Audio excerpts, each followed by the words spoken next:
perkalian antara jarak yang ditempuh dengan gaya yang searah dengan perpindahannya. Untuk mencari usaha itu sendiri dengan cara mengalihkan gaya kali jarak perpindahan objek. Agar kita dapat memahami konsep usaha dengan baik, perhatikan gambar yang ada pada PPT ini. Pada gambar ini terlihat seorang perempuan sedang menarik peti kayu. Dalam gambar tersebut, gaya yang diberikan membentuk suatu sudut sehingga didapatkan persamaan sebagai berikut. W sama dengan F cos kali S.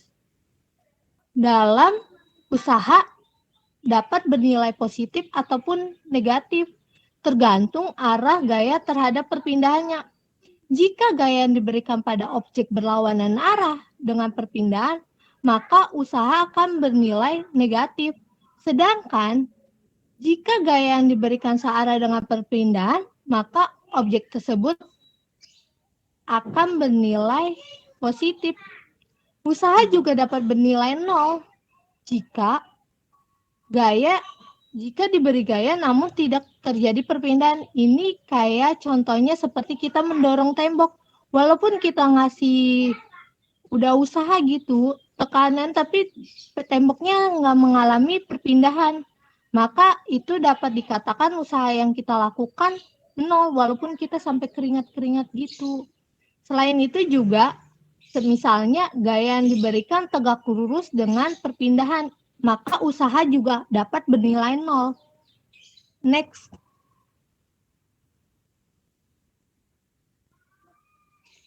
Selanjutnya mengenai energi. Energi dalam fisika adalah kemampuan untuk melakukan usaha atau suatu perubahan. Misalnya, saat kita mengendarai sepeda motor, kecepatan yang dikeluarkan motor saat kita mengendarai merupakan energi.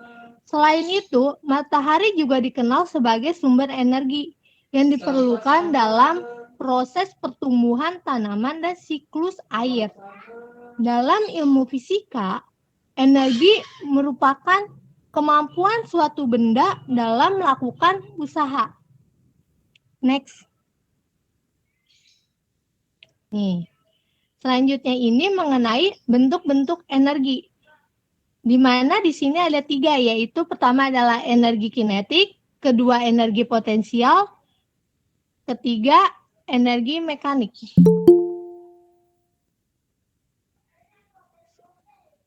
Sekarang ya.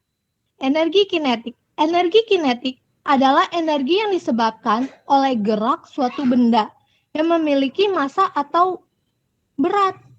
Sehingga semua benda yang bergerak dengan kecepatan tertentu pasti memiliki energi kinetik. Sedangkan semua benda yang diam maka dapat dikatakan tidak memiliki energi kinetik. Untuk menghitung energi kinetik sendiri itu dapat dihitung dengan tengah dikali massa dikali kecepatan kuadrat. Dari rumus ini kita dapat mengetahui jika benda bergerak semakin cepat, maka energi kinetik benda tersebut akan semakin besar. Demikian juga jika massa bendanya semakin besar, maka energi kinetik benda akan semakin besar. Selain itu, energi kinetik dalam kehidupan sehari-hari kita dapat lihat, misalnya kita mengendarai sepeda motor dengan kelajuan yang konstan, bermain bola, ataupun ketika membantu ibu menjaga adik di dorongan bayi.